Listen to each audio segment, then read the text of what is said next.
Hey beautiful people, আসসালামু আলাইকুম, Dishanta and welcome to back. So finally চলে আসলাম আরও একটা নতুন ভিডিও। আর আজকের ভিডিও হইতেছে সিলেট রাতারগুল এন্ড বোলাগঞ্জ সাদা পাথর। রাতারগুল আর বোলাগঞ্জ সাদা পাথরে যাওয়ার মাঝে পড়ে গেল আমাদের এই অসংখ্য সৌন্দর্য এই চা বাগানটা।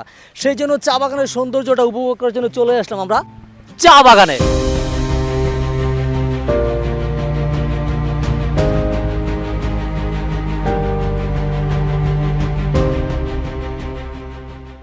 আর এই চা বাগানের উপরে ওইটা মনে হইতেছে কি সতেজের ভিতরে হারাই গেছি। মানে এতটা সুন্দর, মানে নতুন নতুন কুড়ি ফেলতেছে চা বাগানগুলায়, মানে চা পাতাগুলো নতুন নতুন কুড়ি ফেলতেছে।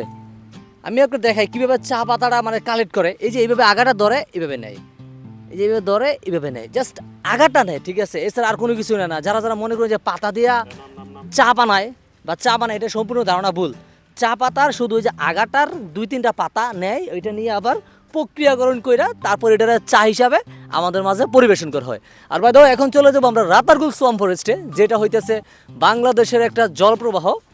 দেশের যে বড় বড় সোয়াম ফরেস্ট আছে বিশ্বের, তার মধ্যে 14তম হইতেছে রাতারগুল সোয়াম ফরেস্ট, যা বাংলাদেশে অবস্থিত। এখন চলে যাবো আমরা রাতারগুল সোয়াম ফরেস্টে, আর বাকি কথা হবে সেখানে যাওয়ার পর। সাথে থাকুন, সম্পূর্ণ ভিডিও দেখতে থাকুন।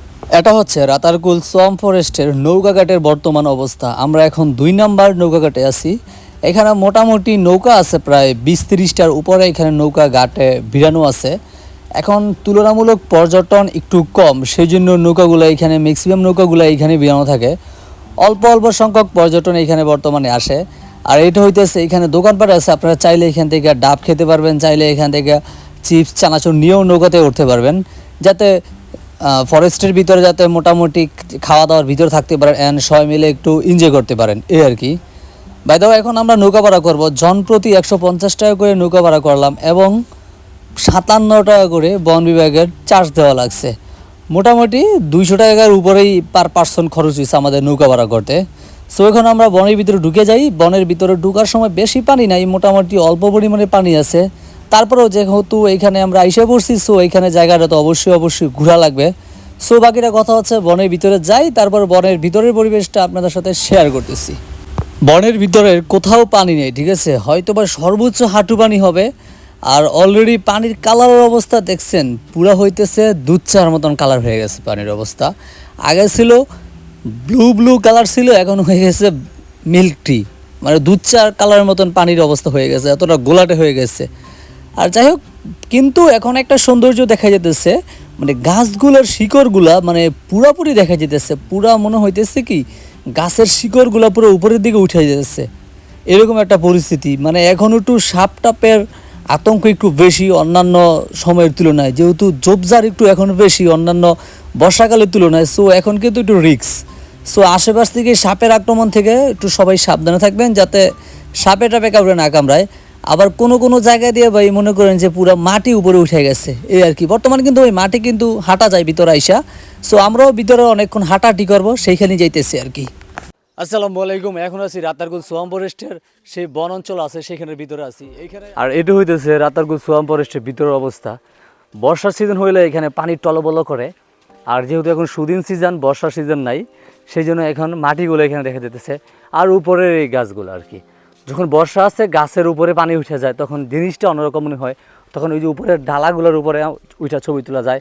প্রায় গাছের 1/3 অর্ধেক ডুবে যায়, উপরের 50% নিচে তুলে ডুবে যায়, এই আর কি। এই হইতেছে সৌন্দর্যের অবস্থা রাতারগুল সোয়াম ফরেস্টের।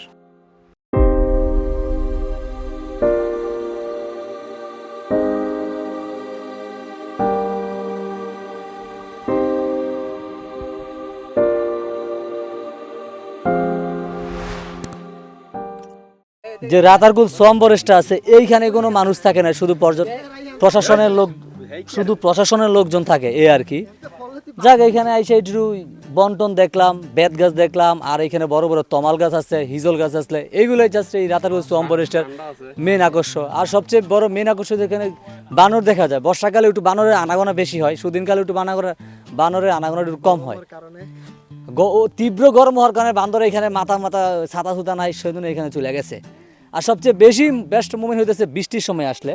বৃষ্টির সময় আসলে পানিটা একটু বেশি থাকে আর পানিটা কালারটা একটু চেঞ্জ হয়ে যায়। আর বাই দ্য ওয়ে সম্পূর্ণ ভিডিও দেখার জন্য ধন্যবাদ। সো এখন আমরা রাতারগুল সোয়াম ফরেস্টটা মোটামুটি ঘুরলাম, প্রায় আধা ঘন্টার মতন ভিতরে সময় কাটালাম, আশেপাশের পরিবেশটা একটু ঘুরা দেখলাম, কিন্তু তুলনামূলক কোনো মজা পাইলাম না। সো এখন আমরা চলে এসেছি সিলেট বোড়াগঞ্জের উদ্দেশ্যে।